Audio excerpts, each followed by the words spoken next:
ಆತ್ಮೀಯ ವಿದ್ಯಾರ್ಥಿಗಳೇ, ಕಳೆದ ತರಗತಿ ಅಂದರೆ ನಿನ್ನೆ ತರಗತಿಯಲ್ಲಿ ನಾವು ಪ್ರವಾಸ ಕಥನವನ್ನು ಕುರಿತು ನಿಮ್ಮ ನಡುವೆ ನಾನು ಚರ್ಚಿಸಿದ್ದೆ. ಆ ಪ್ರವಾಸ ಕಥನದಲ್ಲಿ 3 ಬಗೆಗಳು ಬರ್ತವೆ. ಒಂದು ಸ್ಥಳೀಯ ಅಂದರೆ ನಾಡ ಪ್ರವಾಸ, ದೇಶಿ ಪ್ರವಾಸ, ಅಂತಾರಾಷ್ಟ್ರೀಯ ಪ್ರವಾಸ ಅಂತೇಳಿ 3 ಬಗೆಗಳು ಬರ್ತವೆ. ಆ ಬಗೆಗಳಲ್ಲಿ ಅವುಗಳು ಸಂಬಂಧಪಟ್ಟಂಥ ವಿವರಣೆಯನ್ನು ನಾನು ನಿಮಗೆ ತಿಳಿಸಿಕೊಟ್ಟಿದ್ದೆ. ಮೊದಲನೇದಾಗಿ ನಾಡಿನ ಅಂದರೆ ನಮ್ಮ ಸುತ್ತಮುತ್ತಲ ನಮ್ಮ ರಾಜ್ಯದೊಳಗಡೆ ಓಡಾಡ್ತಕ್ಕಂಥ ಪ್ರವಾಸವನ್ನು ನಾಡ ಪ್ರವಾಸ, ನಮ್ಮ ದೇಶದೊಳಗೆ ಪ್ರವಾಸ ಕೈಗೊಂಡ್ರೆ ದೇಶಿ ಪ್ರವಾಸ, ದೇಶದ ಹೊರಭಾಗ ನಾವು ಪ್ರವಾಸವನ್ನು ಕೈಗೊಂಡ್ರೆ ಅದು ಅಂತಾರಾಷ್ಟ್ರೀಯ ಪ್ರವಾಸ ಅಂತೇಳಿ ತಿಳಿಸಿಕೊಟ್ಟಿದ್ದೆ.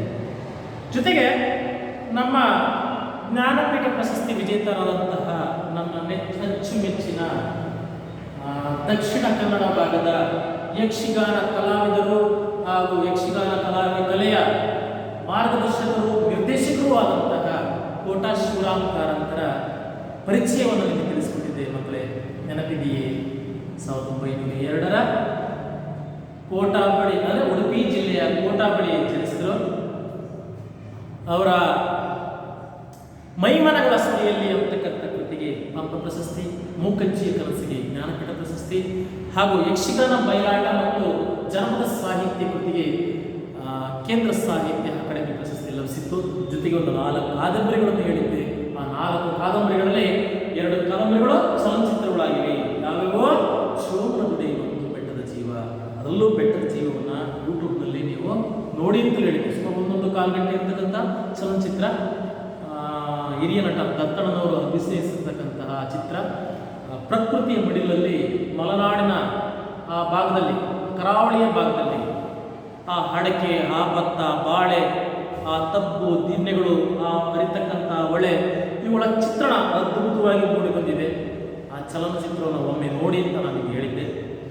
ಆ 4 ಕಾದಂಬರಿಗಳನ್ನು ನೆನೆಸ್ಕೊಳ್ಳಿ: ಶೋಭನದುಡಿ, ಮರಳಿ ಮಣ್ಣಿಗೆ, ಅಳಿದ ಮೇಲೆ ಹಾಗೂ ಬೆಟ್ಟದ ಜೀವ. ಇದಲ್ಲದೆ ಹಸಿವು, ಹಾವು, ಕವಿ, ಕರ್ಮ ಅಂತಕ್ಕಂಥ ಕವನ ಸಂಕಲನಗಳನ್ನು ಶ್ರೀತರು ಬರೆದಿದ್ದಾರೆ ಅಂತ ಹೇಳಿದ್ದೆ ಮಕ್ಕಳೇ. ಒಟ್ಟಾರೆ ಸಾಕು.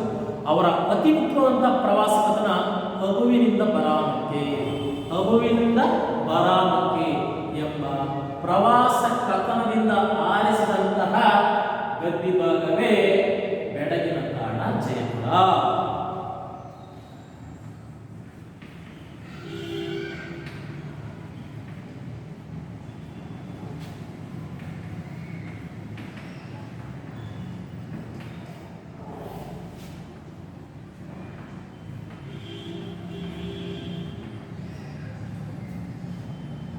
ಬೆಡಗು ನಾವಾಗಲೇ ನಾನು ಅಲ್ಲಿನ ಜನಜೀವನ, ಅಲ್ಲಿನ ಆ ಜನರ ಬಣ್ಣಗಳ ಮೇಲಿನ ಪ್ರೀತಿನ ಕುರಿತು ಕಳೆದ ತರಗತಿಯಲ್ಲಿ ನಿಮಗೆ ತಿಳಿಸ್ಕೊಟ್ಟಿದ್ದೆ. ಅಂದರೆ ಸ್ತ್ರೀಯರು ಕೂಡ ಅವರ ಮೇಲೊದಿಗೆ, ಲಂಗ, ಪಾಯ್ಜಾಮ, ರವಿಕೆ ಎಲ್ಲೆಲ್ಲೂ ಕೂಡ ಒಳ್ಳೆ ರಂಗಾದಂತಹ ಬಣ್ಣಗಳು. ಅದರಲ್ಲೂ ಅತಿ ಮುಖ್ಯವಾಗಿ ಕೆಂಪು, ಹಳದಿ, ಕಿತ್ತಲೆ ಈ 3 ಬಣ್ಣಗಳ ಮೇಲೆ ವಿಶೇಷವಾದಂತಹ ಒಲವಿತ್ತು. ಪ್ರಶ್ನೆ ಉತ್ತರ ಕೂಡ ಇದೆ. ರಜಪೂತರು ಯಾವ ಬಣ್ಣಗಳನ್ನು ಅತಿಯಾಗಿ ಇಚ್ಛೆ ಪಡುತ್ತಿದ್ದರು, ಇಷ್ಟಪಡುತ್ತಿದ್ದರು? ಕೆಂಪು, ಹಳದಿ, ಕಿತ್ತಲೆ. ಆ ಹೆಣ್ಣು ಮಕ್ಕಳದು ಆ ಥರ ವಸ್ತ್ರ ವಿನ್ಯಾಸವಾದರೆ, ಇನ್ನು ಪುರುಷರದು ಸಾಧಾರಣ ಅಂಗಿ, ಸಾಧಾರಣ ಪೈಜಾಮ ಅಥವಾ ಲುಂಗಿ. ಆದರೆ ಅವರು ಧರಿಸುತ್ತಿದ್ದಂತಹ ಮುಂಡಾಸೆ ಹೇಗಿತ್ತು? ಸಾಕಷ್ಟು ಮೊಳ ಉದ್ದದ ಆ ಮುಂಡಾಸಿನಲ್ಲಿ 300 ಬಗೆಯ ಅಷ್ಟು ವಿಚಿತ್ರವಾದ ಬಣ್ಣಗಳ ಮೇಲೈಸಿಕೊಂಡಿದ್ದಂತಹ ಮುಂಡಾಸನ್ನ ಒಳ್ಳೆ ಸೊಗಸಾಸುತ್ತಿದ್ರು. ಅದು ನೋಡಕ್ಕೆ ಒಳ್ಳೆ ಗಂಭೀರವಾಗಿ ಕಾಣ್ತಾ ಇತ್ತು. ಅಂತಹ ಪುರುಷರ ಬಣ್ಣಗಳ ಪ್ರೀತಿಯನ್ನು ನಾವು ಅದರಲ್ಲಿ ಕಾಣಬಹುದಾಗಿತ್ತು. ಇಲ್ಲಿಗ ನಾನು ಮಾತಾಡ್ತಾ ನಮ್ಮ ಪಾಠ ಭಾಗವನ್ನು ನಿಲ್ಲಿಸಿದ್ದೆ ಮಕ್ಕಳೇ. ಈಗ ಆ ಪಾಠ ಭಾಗದ ಮುಂದುವರೆದ ಭಾಗಕ್ಕೆ ನಾವು ಇಂದು ಹೋಗೋಣ.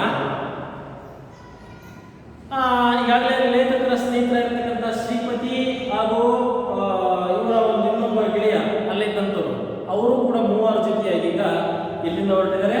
ಅವರು ಜೈಪುರ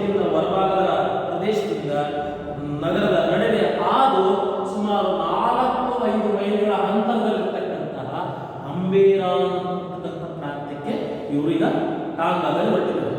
ಅವರೊಂದು ಹಾಸ್ಯ ಮಾಡಿದ್ರಲ್ಲಿ ಏನು, ಆ ಮರುಭೂಮಿ ಪ್ರದೇಶದಿಂದ ಅಂಬೇರಕ್ಕೆ ಸಿಟಿ ಬಸ್ ಸಂಚಾರವಿದೆ ಎಂಬತಕ್ಕಂತಹ ಪ್ರಜ್ಞೆ ಆ ಸ್ನೇಹಿತರಿರಲಿಲ್ಲ, ರೈತರಿರಲಿಲ್ಲ. ಯಾಕೆ ಅಂದರೆ ಅವರು ಅಷ್ಟು ಸಾಮಾಜಿಕ ಜೀವನದಿಂದ ದೂರ ಇದ್ದರು.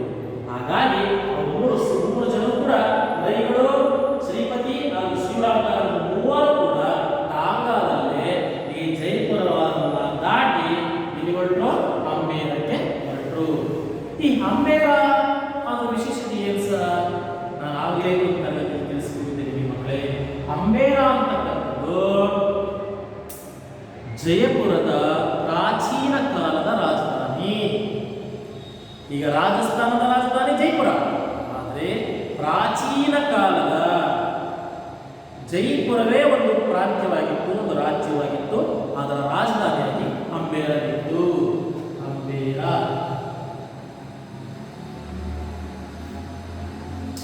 ಈ ಅಂಬೇರಕ್ಕೆ ಹೊರಟ. ಈ ಹೊರಟಾಗ ಅಲ್ಲಿ ಏನನ್ನ ನೋಡಿದ್ರು ನನ್ನ ಈ ಮುಂದಿನ ಪಾಠದಲ್ಲಿ ತಿಳಿಯುವ ಮುನ್ನ ಇದೊಂದು 4 ಪದಗಳಿದೆ. ಆ 4 ಪದಗಳನ್ನ ಸರಿ ನೆನಪಿಸ್ಕೊಡ್ತೀನಿ, ಗೊತ್ತಿರ್ತಕ್ಕಂಥ ಪದಗಳೇ. ಕಡುಪಿನ ಬಣ್ಣ. ಕಡು ಅಂದರೆ ಅತಿಯಾದ, ಅತಿ ಅಂದರೆ ದಟ್ಟವಾದ. ಈ ಹೋಳಿ ಹಾಡ್ತಕ್ಕಂಥ ಸಂದರ್ಭದಲ್ಲಿ ಬಳಸ್ತಾರೆ. ಕೆಂಪು, ಹಳದಿ ಈ ಬಣ್ಣಗಳು ಇವು ದಟ್ಟವಾಗಿರ್ತವೆ. ತಿಳಿ ಕೆಂಪು ಅಂದರೆ ಥರ ನೋಡೋಕ್ಕೆ ಅಷ್ಟೇನು ಡಿಸೆಂಟಾಗಿ ಕಾಣ್ತಿರುತ್ತೆ ತಿಳಿ ಕೆಂಪು. ಆದರೆ ಈ ದಟ್ಟವಾದಂಥ ಕೆಂಪು ಏನು ಕಾಣ್ತಾರೆ, ಎದ್ದು ಕಾಣ್ತಾ ಇರುತ್ತೆ, ಬ್ರಿಟಿಷ್ ಆಗಿ ಕಾಣ್ತಾ ಇರುತ್ತೆ. ಆ ಕಡುಪಿನ ಬಣ್ಣ ಅಂದರೆ ದಟ್ಟವಾದಂಥ ಬಣ್ಣ, ದಟ್ಟವಾದ.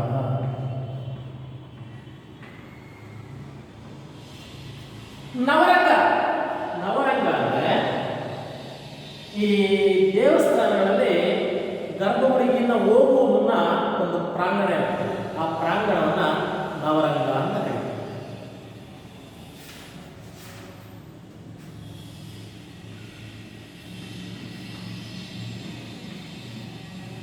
ಅದಕ್ಕೆ ದೇವಾಲಯದ ಸಭಾಮಂಟಪ. ಸಭಾಮಂಟಪ ಅಂದರೆ ದೇವಸ್ಥಾನದಲ್ಲಿ ದ್ವಾರಬಾಗಿಲಿರುತ್ತೆ, ದ್ವಾರಬಾಗಿಲ ನಂತರವೇ ನವರಂಗ, ನವರಂಗದ ನಂತರವೇ ಗರ್ಭಗುಡಿ. ಗರ್ಭಗುಡಿಗೆ ಭಕ್ತರ ಪ್ರವೇಶವಿಲ್ಲ, ಆದರೆ ನವರಂಗದಲ್ಲಿ ಎಲ್ಲ ಸಭಿಕರು ಸೇರ್ತಕ್ಕಂಥ ಸಭಾಮಂಟಪ ಇರುತ್ತೆ. ಅಲ್ಲಿ ಕತೆ, ಹರಿಕತೆ ಮುಂತಾದಂತಹ ಕಾರ್ಯಕ್ರಮಗಳನ್ನು ಆಯೋಜಿಸಕ್ಕೂ ಕೂಡ ಆ ಸಭಾಮಂಟಪ ಬಳಸಬಹುದಾಗಿದೆ. ಇದು ನವರಂಗ. ಇನ್ನು ವಾಸ್ತು. ವಾಸ್ತು ಅಂದರೆ ಮನೆ ನಿರ್ಮಾಣ ಶಾಸ್ತ್ರ ಅಥವಾ ಕಟ್ಟಡ ನಿರ್ಮಿತ ಶಾಸ್ತ್ರ.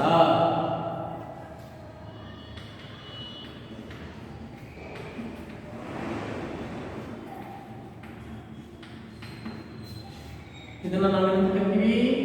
ವಾಸ್ತು ಅಂತ ಕರಿತೀವಿ. ಕೊನೆಗೆ ಹಾಲುಗಲ್ಲು. ಹಾಲುಗಲ್ಲು ಅಂದರೆ ಪದ ನಿಮಗೆ ಹೊಸ್ತಾದ್ರೂ ಕೂಡ ಆ ಪದದ ಅರ್ಥ ನಿಮ್ಗೆ ಹೇಳಿದೆ. ಯಾಕೆಂದ್ರೆ ಅಮೃತಶಿಲೆ. ಅಮೃತಶಿಲೆ ಗ್ರಾನೈಟ್ ಅಂತ ಯೂಸ್ ಮಾಡ್ತಾರೆ ನೋಡಿ, ಗ್ರಾನೈಟ್ ಅದು ಅಮೃತಶಿಲೆ. ಅಮೃತ ಅಂದರೆ ಹಾಲು. ಹಾಲು ಬೆಳಕಿನ ಕಲ್ಲನ್ನ, ಬಿಳಿಪಾದಂಥ ಕಲ್ಲನ್ನ ಅಮೃತಶಿಲೆ ಅಂತ ಕರಿತೀವಿ. ಈ 4 ಪದಗಳ. ಈಗ ನಮ್ಮ ಮುಂದುವರೆದ ಪ್ರತಿಭಾ ಹೋಗೋಣ. ನಾವು ನಗರವನ್ನು ಕಳೆದು ಸುಂದರವಾದ ರಸ್ತೆಗಳಲ್ಲಿ ಹಾದು ಉನ್ನತ ಬೆಟ್ಟಗಳಿಗೆ ಅಭಿಮುಖವಾಗಿ. ಅಭಿಮುಖ ಅಂದರೆ ಎದುರಾಗಿ, ಅಭಿಮುಖ. ಆ ಬೆಟ್ಟ ಇದೆಯಲ್ಲ, ಅದು ಎದುರಾಗಿ ಹೋಗ್ತಕ್ಕಂಥದ್ದೇ ಅಭಿಮುಖ. ಉನ್ನತ ಬೆಟ್ಟಗಳಿಗೆ ಅಭಿಮುಖವಾಗಿ ಹೊರಟೆವು, ಎದುರಾಗಿ ಹೊರಟೆವು. ಇನ್ನೊಂದು 4 ಮೈಲಿಗೆ ಅಂಬೇರ ಬೆಟ್ಟ ಸಿಗ್ತದೆ. ನಾವೇನು ಹೇಳಿದೆ, ಆ ಒಂದು ರೈಗಳ ಮನೆ ದಾಟಿ ಆ ನಗರವನ್ನು ದಾಟಿ ಇವರು ಸಂಚರಿಸಿದರೆ ಒಂದು 4-5 ಕಿಲೋಮೀಟರ್ ದಾಟಿದ ತಕ್ಷಣ ಆ ಅಂಬೇರ ಒಂದು ಬೆಟ್ಟ ಸಿಕ್ತು. ಅಂಬೇರ ಜೈಪುರದ ಪೂರ್ವಕಾಲದ ರಾಜಧಾನಿ, ಹಳೆಯ ಕೋಟೆ. ಈಗ ನಮ್ಮ ಚಿತ್ರದುರ್ಗದಲ್ಲಿ ಒಂದು ಹಳೆಯ ಕೋಟೆ ಇದೆ. ಅದ್ರ ಇತಿಹಾಸವನ್ನು ತಿಳಿಯೋ ಪ್ರಯತ್ನ ಮಾಡಿ ಮಕ್ಕಳೇ. ಯಾಕೆಂದ್ರೆ ಪ್ರವಾಸಿಗತನ ಎಲ್ಲೆಲ್ಲಿಂದಲೋ ಒಂದು ಕೋಟೆ ಬಗ್ಗೆ ನೋಡ್ಕೊಂಡು ಹೋಗ್ತಾರೆ. ಕೋಟೆಯಲ್ಲಿ ಆಸುಪಾಸಿನಲ್ಲಿ ಜೀವಿಸಿರ್ತಕ್ಕಂಥ ನೀವು ಕೋಟೆಯ ಇತಿಹಾಸವನ್ನು ತಿಳಿಯೋ ಪ್ರಯತ್ನ ಮಾಡಿ. ಆ ಕೋಟೆಗೆ ಹೋಗ್ತಕ್ಕಂಥ ಹೆದ್ದಾರಿಯಲ್ಲಿ ಅಥವಾ ಕೋಟೆಯ ಮುಂದಿನ ಗೋಡೆಗಳಲ್ಲಿ ಬರಹಗಳಿರ್ತವೆ. ಇದು ಎಷ್ಟನೇ ಕಾಲದಲ್ಲಿ, ಯಾವ ಕಾಲದಲ್ಲಿ ನಿರ್ಮಿತವಾದಂತಹ ಕೋಟೆ, ಕಡಿ ಬರಹಗಳಿರ್ತವೆ. ಅವನು ಓದಿ ಅಲ್ಲಿ ನಿಮಗೇನೋ ಟಿಕೆಟ್ ತಗೊಂತಾರೆ, ಹೋಗಿ ನೋಡ್ಕೊಂಡು ಬನ್ನಿ. ಬರೀ ನೋಡ್ಕೊಂಡು ಬರಬೇಡಿ, ಅದರ ಇತಿಹಾಸವನ್ನು ತಿಳಿಯೋ ಪ್ರಯತ್ನ ಪಡಿ. ದುರ್ಗದ ಇತಿಹಾಸಕ್ಕೆ ಸಂಬಂಧಪಟ್ಟಂತೆ ನೀವು ತಾರಾ ಸುಬ್ಬರಾಯರ ಕಾದಂಬರಿಗಳನ್ನು ಓದಿದ್ರೆ ಸಾಕು, ಒಂದು ರೀತಿ ನಿಮ್ಮ ಮೈ ಮನಗಳು ರೋಮಾಂಚನಗೊಳ್ತವೆ. ಅಷ್ಟು ಸೊಗಸಾಗಿ ಈ ಕೋಟೆ ಇತಿಹಾಸವನ್ನು, ಚಿತ್ರದುರ್ಗದ ಇತಿಹಾಸವನ್ನು ಕಲ್ಪಿಸಿಕೊಟ್ಟಿದ್ದಾರೆ. ಯಾಕೆಂದರೆ ದೂರ ಪ್ರದೇಶದ ಇತಿಹಾಸವನ್ನು ತಿಳಿಯಕ್ಕೆ ನಾವು ಮನಸ್ಸು ಮಾಡ್ತೀವಿ, ಆದರೆ ನಮ್ಮ ಸುತ್ತಮುತ್ತ ಇರತಕ್ಕಂಥ ಇಂಥ ಪವಿತ್ರ ಸ್ಥಳಗಳ, ಇಂಥ ಒಳ್ಳೆ ಪ್ರವಾಸಿ ಸ್ಥಳಗಳ ಇತಿಹಾಸವನ್ನು ತಿಳಿಯೋ ಪ್ರಯತ್ನವನ್ನೇ ಮಾಡೋಣ. ಅದಕ್ಕಾಗಿ ಒಮ್ಮೆ ದಯವಿಟ್ಟು ಆ ಭಾಗಕ್ಕೆ ಹೋದಾಗ ಆ ಜಾಗದ ಇತಿಹಾಸ, ಅದರ ಚರಿತ್ರೆಯ ಕಾಲ, ಆ ಒಂದು ಸಾಮಾಜಿಕ ಜನಜೀವನವನ್ನು ತಿಳ್ಕೊಂಬರೋಕ್ಕೆ ಪ್ರಯತ್ನ ಪಡಿ. ಆ ಮೇಲೆಲ್ಲ ಹೊಂಡಗಳಿವೆ, ಗೋಪಾಲಸ್ವಾಮಿ ಕೃಷ್ಣ ಬೆಟ್ಟ ಅಂದರೆ ಆ ದೇವಾಲಯ, ಆಮೇಲೆ ಆ ಪಿರಂಗಿಗಳು ನಿಲ್ಲಿಸಿದಂಥ ಜಾಗ, ಆಮೇಲೆ ಉಗ್ರಾಣ, ಇವನ್ನೆಲ್ಲ ಅಲ್ಲಿ ಅವರ ಸ್ವಾಮಿಗಳು ಉಳ್ಕೊಳ್ತಿರ್ತಕ್ಕಂಥ ಆಶ್ರಮ, ಆ ಕಲ್ಲಿನ ಮಂಟಪಗಳು, ಅವನ್ನೆಲ್ಲವನ್ನೂ ಕೂಡ ಒಮ್ಮೆ ನೋಡ್ಕೊಂಡು ಬನ್ನಿ. ಹಾಗೆ ನಮ್ಮ ಶಾಲೆಯ ಹೆಸರು ಸಂಪಿಗೆ ಸಿದ್ದೇಶ್ವರ. ಆ ಸಂಪಿಗೆ ಸಿದ್ದೇಶ್ವರನ ದೇವಸ್ಥಾನವೂ ಕೂಡ ಅಲ್ಲೇ ಇದೆ. ತಿಳ್ಕೊಂಡು ಬರ್ತೀರಾ? ಆ ತಿಳ್ಕೊಳ್ಳೋ ಪ್ರಯತ್ನ ಮಾಡಿದ್ರೆ ಏನಾಗುತ್ತಾ, ಈ ಪಾಠ, ಆ ಒಂದು ನೋಡ್ತಕ್ಕಂಥ ನೋಟ, ಇವೆರಡೂ ಬೆರೆತಾಗ, ಅವೆರಡರ ಸಮನ್ವಯತೆಯಿಂದ ನಿಮ್ಮ ಮನಸ್ಸಲ್ಲಿ ಒಂದು ಹೊಸ ಜ್ಞಾನ ಸಿಗುತ್ತೆ, ಹೊಸ ಅರಿವು ಮೂಡುತ್ತೆ, ಹೊಸ ಪ್ರಜ್ಞೆ ಮೂಡುತ್ತೆ. ಏನೋ ಒಂದು ಸೌಹೃದಯ ಮನೋಗುಣ ಬೆಳೆಯುತ್ತೆ. ಒಂದು ವಸ್ತುವನ್ನು ನೋಡಿ ಮನಸ್ಸಿನಲ್ಲಿ ಮೆಚ್ಚಿ ಗೌರವಿಸ್ತಕ್ಕಂಥ ಗುಣವನ್ನು ಸೌಹೃದಯತೆ ಎಂದು ಕರೀತೀವಿ.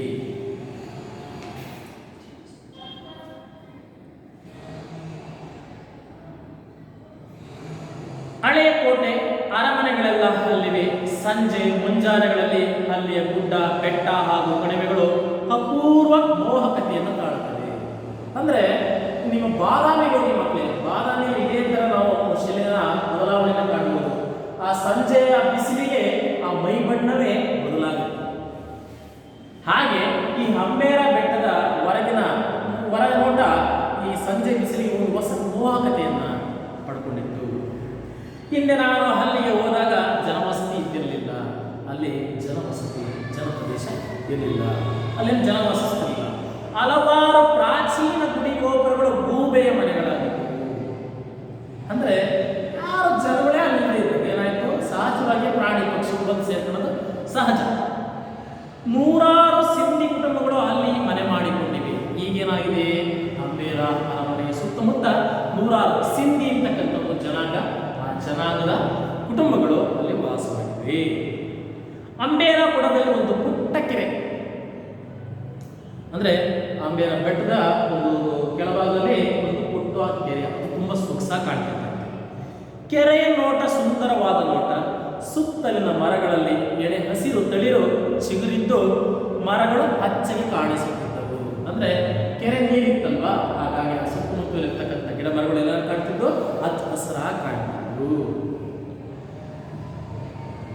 ಸುಂದರ ಉದ್ಯಾನವೊಂದು ಕಾಣಸಿಗುತ್ತದೆ. ಬಳಿಯಲ್ಲೇ ಕೆಂಪು ಕಲ್ಲಿನ ಹಳೆಯ ಕಾಲದ ಕೆಲವೊಂದು ಸುಂದರವಾದ ಪ್ರತಿಮೆಗಳಿವೆ. ಆ ಕೆರೆಯ ಬುಡದಲ್ಲಿ ಕೆಂಪು ಕಲ್ಲಿನಿಂದ ಕೆತ್ತಲ್ಪಟ್ಟಂತಹ ಒಳ್ಳೆ ಸುಂದರವಾದಂತಹ ವಿಗ್ರಹಗಳು ಅಲ್ಲಿ ಕಾಣಸಿಗುತ್ತವೆ. ಉದ್ಯಾನವನವನ್ನು ಹಾಯ್ದು ದಾಟಿ ದಿಡ್ಡಿಯ ಬಾಗಿಲೊಂದನ್ನು ದಾಟಿ, ದಿಡ್ಡಿ ಬಾಗಿಲು ಅಂದರೆ ಕಿರಿದಾದ, ಅಂದರೆ ಹೆಬ್ಬಾಗಿಲು ದೊಡ್ಡವಿರ್ತವೆ. ಕೋಟೆಗೆ ಒಂದು ಮೇಲೆ ಒಂದು ಹೆಬ್ಬಾಗಿಲಿದೆ, ಒಳ ಪ್ರವೇಶ ಹೋಗೋದನ್ನೇ ಒಂದು ಕೋಟೆ ಹೆಬ್ಬಾಗಿಲಿದೆ. ಹಾಗೆ ಹೆಬ್ಬಾಗಿಲು ಕಡೆ ಅದರ ಹಿಂಭಾಗದಲ್ಲಿ ಕೂಡ ಒಂದು ಕಿರುಬಾಗಿಲು ಇರ್ತದೆ, ಅದನ್ನು ದಿಡ್ಡಿ ಬಾಗಿಲು ಅಂತ ಕರೀತಾರೆ. ಆ ದಿಡ್ಡಿ ಬಾಗಿಲು ದಾಟಿ ಕೋಟೆಯ ದಾರಿಯನ್ನು ಏರಿ ಹೋಗಬೇಕು. ಏರುತ್ತಾ ಹೋದಂತೆ ಕೆಳಗಿನ ನೋಟ ರಮಣೀಯವಾಗುತ್ತಾ ಹೋಗುತ್ತದೆ. ಅಂದರೆ ಮೇಲೋದಂತೆ ಕೆಳಗಿನ ಪ್ರದೇಶ ನೋಡಕ್ಕೆ ದೂರ ಕಂಡು ಕೂಡ ಅದರ ಕಣ್ಣಿಗೆ ಹಬ್ಬವನ್ನು ಉಂಟು ಮಾಡುವಂತೆ ಕಾಣ್ತಿತ್ತು, ಸೊಗಸಾಗಿ ಕಾಣ್ತಾ ಇತ್ತು. ಕೋಟೆಯ ಒಳಗೆ ಅರಮನೆಗೆ ಸಂಬಂಧಿಸಿದ ಸಭಾಂಗಣ, ದೇವಾಲಯದ ಮೊದಲಾದವನ್ನ ಅಲ್ಲಿ 2-3 ಅಂತಸ್ತಿನಲ್ಲಿ ರಚಿಸಿದ್ದಾರೆ. ಮಕ್ಕಳೇ, ಈಗ ನಮ್ಮ ಕಾರಂತರು ಸ್ನೇಹಿತರು ಎಲ್ಲಿ ಬಂದ್ರು? ಅಂಬೇರ ಬೆಟ್ಟಕ್ಕೆ ಬಂದ್ರು. ಅಂಬೇರ ಗುಡ್ಡದಲ್ಲಿ ಏನೇನು ಕಾಣ್ತು ಅವರಿಗೆ? ಅಲ್ಲೊಂದು ಪುಟ್ಟ ಕೆರೆ ಕಾಣ್ತು. ಆ ಕೆರೆಯ ಬಳಿ ಸಾಕಷ್ಟು ಗಿಡಗಳು ಹಚ್ಚ ಹಸಿರು ಕಂಡು, ಅಲ್ಲಷ್ಟೇ ಅಲ್ಲದೆ ಅಲ್ಲಿ ಕೆಂಪು ಕಲ್ಲಿನಿಂದ ನಿರ್ಮಿಸಿರ್ತಕ್ಕಂಥ ಶಿಲೆಗಳನ್ನು ಕಾಣ್ತಾ ಅವರು 3 ಅಂತಸ್ತಿನ ಅರಮನೆಗೆ ಪ್ರವೇಶವನ್ನ ಮಾಡಿದ್ರು. ಅಂದ್ರೆ ಆ ಕೋಟೆಯ ಕಿಡ್ಡಿ ಬಾಗಿಲ ದಾಟಿ ಒಳಹೊಕ್ಕು ಅರಮನೆ, ದೇವಾಲಯ, ಸಭಾಂಗಣಗಳು ಉಳ್ಳ 3 ಅಂತಸ್ತಿನ ಕಟ್ಟಡಕ್ಕೆ ಪ್ರವೇಶ ಮಾಡಿದ್ರು. ಅರಮನೆಯ ಮೊದಲ ಅಂತಸ್ತಿನಲ್ಲಿ ಪುಟ್ಟ ದೇವಾಲಯವಿದೆ. ಈಗ ಎಷ್ಟು ಅಂತಸ್ತು ಅಂತ ಹೇಳಿದ್ರೆ ನಾವು 3 ಅಂತಸ್ತು. ಮೊದಲ ಅಂತಸ್ತಿನಲ್ಲಿ ಏನಿತ್ತು? ದೇವಾಲಯ. ಈ ದೇವಾಲಯದ ವಿಶೇಷತೆ ಏನು ಅಂದ್ರೆ, ಕೋಟೆ ದಾಟಿ ಅರಮನೆ ಇದೆ. ಅರಮನೆ 3 ಅಂತಸ್ತಿನಿಂದ ಕೂಡಿದೆ. ಆ ಅರಮನೆಯ ಮೊದಲ ಅಂತಸ್ತಿನಲ್ಲಿ ಏನು ಕಾಣ್ತಿದೆ? ದೇವಾಲಯ ಇದೆ. ಆ ಪುಟ್ಟ ಮಂದಿರದ ಚಿತ್ರ ಕೆಲಸಗಳಿಂದ ಕೂಡಿದ ಆಲುಗಲ್ಲಿನ ರಚನೆಯಿಂದ ಕೂಡಿದೆ. ನೋಡಿ ನನ್ನ ಮಕ್ಕಳೇ, ನಮ್ಮಲ್ಲಿ ಪದ ಬಂದಿದೆ. ಹಾಲುಗಲ್ಲು, ಅಮೃತ ಶಿಲೆ, ಬಿಳುಪಾದಂತಹ ಕಲ್ಲು. ಆ ಬಿಳುಪಾದಂತಹ ಕಲ್ಲಿನಿಂದ ನಿರ್ಮಿಸಿರ್ತಕ್ಕಂತಹ ದೇವಾಲಯ. ಗೋಡೆಗಳೆಲ್ಲವೂ ಹಾಲುಗಲ್ಲಿನವೇ. ನೆಲವೂ ಅದರದೇ ಆದ ಸ್ತಂಭಗಳು ಅವುಗಳದ್ದೇ. ಗುಡಿ ಚಿಕ್ಕದಾಗಿದ್ದರೂ ಶಾಂತವಾಗಿ ಕಾಣಿಸುವ ಮಂದಿರ. ಮಕ್ಕಳೇ, ದೇವಾಲಯದ ನೆಲಹಾಸು, ಕಂಬಗಳು ಹಾಗೂ ಗೋಡೆಗಳು ಎಲ್ಲವೂ ಕೂಡ ಅಮೃತ ಶಿಲೆಯಿಂದಲೇ ನಿರ್ಮಿತಗೊಂಡಿದ್ದು. ನೆಲಹಾಸು ಅಂದರೆ ಕೆಳಭಾಗ, ಸ್ತಂಭ ಅಂದರೆ ಕಂಬ, ಗೋಡೆ ಅಂದರೆ ಅದಕ್ಕೆ ನಿರ್ಮಿತವಾಗಿರತಕ್ಕಂತಹ ಒಂದು ಕಟ್ಟಡ. ಆ ಕಟ್ಟಡಗಳು ಎಲ್ಲವಕ್ಕೂ ಕೂಡ ಈ ಅಮೃತ ಶಿಲೆಯನ್ನೇ ಹೊದಿಸಲಾಗಿತ್ತು. ಅರ್ಥ ಆಗ್ತಿದೆಯೇ?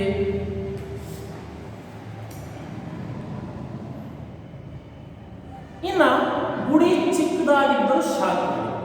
ಮಕ್ಕಳೇ, ಅವಿನ್ನು ಮುಂದೆ ಬಹಳ ಚೆನ್ನಾಗಿ ಹೇಳ್ತಾರೆ. ದೇವಾಲಯ ಒಳಗ ಹೊರಗಿನ ಈ ಒಂದು ರಚನೆ ಅಮೃತ ಶಿಲೆಯಿಂದ ಕೂಡಿ ಕಣ್ಣಿಗೆ ಮಾತ್ರ ಒಳ್ಳೆ ಹಬ್ಬವನ್ನು ಮಾಡ್ತಿದೆ, ಜೊತೆಗೆ ಒಂಥರ ಪ್ರಶಾಂತವಾಗಿ ಕಾಣ್ತಿದೆ. ಆದರೆ ಗರ್ಭಗುಡಿಯ ಒಳನೋಟ ಅವರ ಮನಸ್ಸಿಗೆ ಯಾಕೆ ಇಷ್ಟ ಆಗಿಲ್ಲ. ಆ ವಿಗ್ರಹದ ಕೆತ್ತನೆ ಅವರ ಮನಸ್ಸಿಗೆ ಒಂಥರ ರುಚಿಸ್ತಿದೆ. ಆದರೆ ಅದರ ಹೊರಮೈ ಮಾತ್ರ ಅವರ ಮನಸ್ಸನ್ನ ನಾಡ್ದು ತಟ್ಟು. ಗುಡಿಯ ವಿಗ್ರಹ ಮಾತ್ರ ಆಕಾರ ಹಾಗೂ ಅಲಂಕಾರಗಳಿಂದ ಅಷ್ಟೊಂದು ಶೋಭಿಸುವುದು. ನೀವು ಹೊರನಾಡಿಗೆ ಹೋಗಿ, ಹೊರನಾಡು ಯಾವುದು ಪ್ರಸಿದ್ಧಿ? ಶೃಂಗೇರಿ ಹೊರನಾಡು ಅನ್ನಪೂರ್ಣೇಶ್ವರಿ ನೆಲೆಸಿರ್ತಕ್ಕಂತಹ ಪ್ರದೇಶ. ಶೃಂಗೇರಿ ಶಾರದಾ ತಾಯಿ ನೆಲೆಸಿರ್ತಕ್ಕಂತಹ ಪ್ರದೇಶ. ಶೃಂಗೇರಿಯ ದೇವಸ್ಥಾನ ಕೆತ್ತನೆಯಿಂದ ಚೆನ್ನಾಗಿ ಕಾಣುತ್ತೆ, ಅಲ್ಲಿ ವಿಗ್ರಹವು ಚೆನ್ನಾಗಿದೆ. ಹೊರನಾಡು ದೇವಸ್ಥಾನಕ್ಕಿಂತ ಆ ವಿಗ್ರಹ ನಿಜವಾಗೂ ನಿಮಗೆ ಎದ್ದು ಬಂದಂತೆ ತೋರುತ್ತೆ. ಒಮ್ಮೆ ನೋಡಿದ್ರೆ ಮತ್ತೊಮ್ಮೆ ನೋಡ್ಬೇಕೇನೋ ಅನ್ನತಕ್ಕಂಥ ಸೆಳೆತ ಹೊರನಾಡಲ್ಲ. ನೀವು ಹೊರನಾಡಿಗೆ ಏನಾದರೂ ಹೋಗದಿದ್ರೆ ಮುಂದೊಂದು ನೀವು ಹೋದ್ರೆ ನನ್ನ ಮಾತುಗಳನ್ನು ನೆನಪಿಟ್ಕೊಳ್ಳಿ. ಅಲ್ಲಿನ ವಿಗ್ರಹವನ್ನು ಕಣ್ಣಿಟ್ಟು ನೋಡಿ. ನಿಮ್ಮ ಒಂದು ಮನಸ್ಸಿಗೆ ಆ ವಿಗ್ರಹ ಖಂಡಿತವಾಗೂ ಶಾಶ್ವತ ಜಾಗವನ್ನು ಪಡ್ಕೊಳ್ಳಿ. ಅಷ್ಟು ಸೊಗಸಾಗಿರ್ತಕ್ಕಂಥ ವಿಗ್ರಹ ಅನ್ನಪೂರ್ಣೇಶ್ವರಿ ವಿಗ್ರಹ. ಇಲ್ಲಿ ನಾನು ಮನೆ ಯಾಕೆ ಬಳಸ್ತಿದ್ದೆ? ದೇವಾಲಯ ಸೊಗಸಾಗಿತ್ತು, ಆದರೆ ದೇವಾಲಯದಲ್ಲಿದ್ದಂಥ ಗರ್ಭಗುಡಿಯ ವಿಗ್ರಹ ಅಷ್ಟು ಆಕಾರದಿಂದಲಾಗಲಿ ಅಲಂಕಾರದಿಂದಲಾಗಲಿ ಅಷ್ಟೇನು ಚೆನ್ನಾಗಿ ಕಾಣಿದೆ. ಇಲ್ಲಿ ಗುಡಿಯನ್ನು ನೋಡಿ ಮೇಲಿನ ಅಂಗಳವನ್ನೇರಿ ಹೋದರೆ ದೊಡ್ಡದೊಂದು ಸಭಾಂಗಣ. ಮಕ್ಕಳೇ, ಮೊದಲನೇ ಅಂತಸ್ತಿನಲ್ಲಿ ದೇವಸ್ಥಾನ, ಎರಡನೇ ಅಂತಸ್ತಿನಲ್ಲಿ ಸಭಾಂಗಣ. ಸಭಾಂಗಣ ಅಂದ್ರೆ ವಿಶಾಲವಾದಂತಹ ಜಾಗ. ನೀವು ಅರಮನೆಗೆ ಹೋಗಿದ್ದೀರಾ? ಮೈಸೂರು ಅರಮನೆಗೆ ಹೋಗಿ ಕೆಳಭಾಗವೆಲ್ಲ 4 ಚಿತ್ರಗಳಿಂದ, ವಾಸ್ತುಶಿಲ್ಪಗಳಿಂದ, ಒಳ್ಳೆಯ ಆಯಿಲ್ ಪೇಂಟ್ಸ್, ತೈಲ ಚಿತ್ರಗಳಿಂದ ಜಾಗವನ್ನು ಪಡ್ಕೊಂಡ್ರೆ ಒಂದು ಎರಡನೇ ಅಂತಸ್ತು ಹೋದ್ರೆ ಹಲವಾರು ಕಂಬಗಳುಳ್ಳ ವಿಶಾಲವಾದ ಸಭಾಂಗಣ ಇದೆ. ಅರಮನೆಗೆ ಹೋಗಿ ನೋಡಿ ಅದೇ ಕೆಳ ಅಂತಸ್ತು ಅಂತ ನಿಮಗೆ ಗೊತ್ತಿರಲ್ಲ. ಬನ್ನಿ, ಇಲ್ಲಿ ಎರಡನೇ ಅಂತಸ್ತಿನಲ್ಲಿ ನಿಮಗೆ ಸಭಾಂಗಣ. ಇದು ವಿಶಾಲವಾದ ಆಲುಗಲ್ಲಿನ ರಚನೆ. ಇದರಲ್ಲೂ ಕೂಡ ಅಮೃತಶಿಲೆಯ ಬಳಕೆಯಾಗಿದೆ. ಅದರ ಛಾವಣಿ ಮೇಲ್ಭಾಗ ರಜಪುತಾನ ಶೈಲಿಯ ಕಮಾನು ಮತ್ತು ಕಂಬಗಳು ತುಂಬಾ ಲಲಿತವಾಗಿದ್ದು ಪರಸ್ಪರ ಹೊಂದಿಕೊಂಡು ಈ ರಚನೆಗೆ ಚೆಲುವನ್ನು ನೀಡಿವೆ. ಮಕ್ಕಳೇ, ರಜಪುತಾನ ಶೈಲಿ, ರಜಪೂತರು ಅಂದ್ರೆ ರಾಜಸ್ಥಾನವನ್ನ ಆಳ್ವಿಕೆ ನಡೆಸಿದಂತಹ ರಾಜವಂಶ. ಇಲ್ಲಿ ನಮ್ದು ಮೈಸೂರು ಮನೆ ಮೈಸೂರು ಒಡೆಯರಿಗೆ ರಾಜಸ್ಥಾನದಲ್ಲಿ ರಜಪೂತರು. ಪೃಥ್ವಿರಾಜ್ ಚೌಹಾಣ್ ಹೆಸರು ಕೇಳಿದಿರ? ಪೃಥ್ವಿರಾಜ್ ಚೌಹಾಣ್, ಮೊಹಮ್ಮದ್ ಗಜ್ನಿ, ಮೊಹಮ್ಮದ್ ಗೋರಿ, ಪೃಥ್ವಿರಾಜ್ ಚೌಹಾಣ್. ಮೊದಲ ಯಾವಿದ್ದ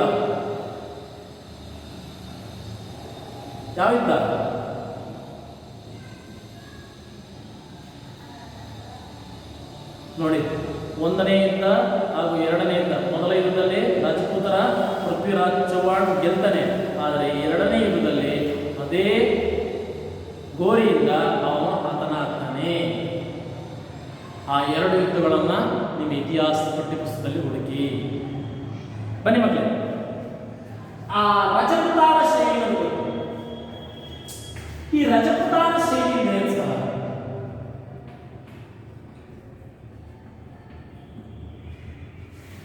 ಇಲ್ಲಿ ವಿಶೇಷವಾಗಿರ್ತಕ್ಕಂಥ ಕಮಾನು ಅಂದ್ರೆ ಈ ತರ ಮತ್ತೆ ಕಂಬಗಳ ರಚನೆ ಹೇಗಿರುತ್ತಪ್ಪ ಅಂದ್ರೆ, ಕಂಬಗಳು ಸಾಕಷ್ಟು ಒಂದೇ ಸಮನಾಗಿರಲ್ಲ. ಬೇರೆ ಬೇರೆ ದಿಕ್ಕಿನಲ್ಲಿ ಬೇರೆ ಬೇರೆ ಜಾಗದಲ್ಲಿ ಕಂಬಗಳ ವಿನ್ಯಾಸ ಇರುತ್ತೆ. ಕಂಬಗಳನ್ನ ಆ ರೀತಿ ಜೋಡಿಸ್ತಾ ಇರುತ್ತೆ. ಇದು ರಜಪುತಾನ ಶೈಲಿ ಅಂತ ಹೇಳ್ತೀವಿ. ವಿಶೇಷವಾಗಿರ್ತಕ್ಕಂತಹ ಕಮಾನು, ಲಲಿತವಾದ ಕಂಬಗಳ ವಿಶಿಷ್ಟ ವಿನ್ಯಾಸದಿಂದ ಕೂಡಿರ್ತಕ್ಕಂಥ ಶೈಲಿಯನ್ನ ರಜಪುತಾನ ಶೈಲಿ ಅಂತ ಕರೀತಾರೆ. ಈ ರಜಪುತಾನ ಶೈಲಿಯ ಕಂಬ ಹಾಗೂ ಚೆಲುವನ್ನು ಹೊಂದಿದ್ದು ಆ ಎರಡನೇ ಸಭಾಂಗಣ. ಎದುರಿನ ಅಂಗಣವು ಸಾಕಷ್ಟು ವಿಶಾಲವಾಗಿದೆ. ಆ ಎರಡನೇ ಅಂತಸ್ತಿನಲ್ಲಿ ಆ ಸಭಾಂಗಣದಲ್ಲಿ ಮುಂದಿರತಕ್ಕಂತಹ ಮತ್ತೊಂದು ಸಭಾಂಗಣ ತುಂಬಾ ವಿಶಾಲವಾಗಿದೆ. ಇಲ್ಲಿಂದ ಮೂರನೇ ಅಂತಸ್ತಿಗೆ ಹೋದರೆ ರಾಜರ ಅಂತಃಪುರ.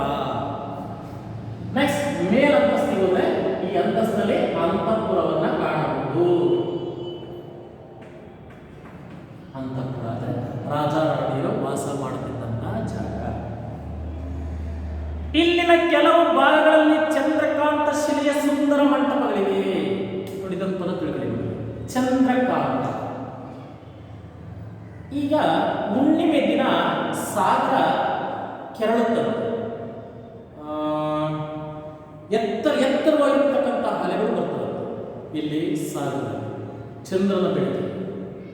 ಅದೇ ರೀತಿ ಆ ಚಂದ್ರನ ಬೆಳಕು ಈ ಒಂದು ಕಲ್ಲಿನ ಮೇಲೆ ಬಿದ್ದರೆ ಅದು ಆ ಬಣ್ಣವನ್ನು ಪಡ್ಕೊಳ್ಳುತ್ತೆ. ಅಂತ ಶಿಲೆಗೆ ಚಂದ್ರಕಾಂತ ಶಿಲೆ ಅಂತ ಹೇಳ್ತಾರೆ.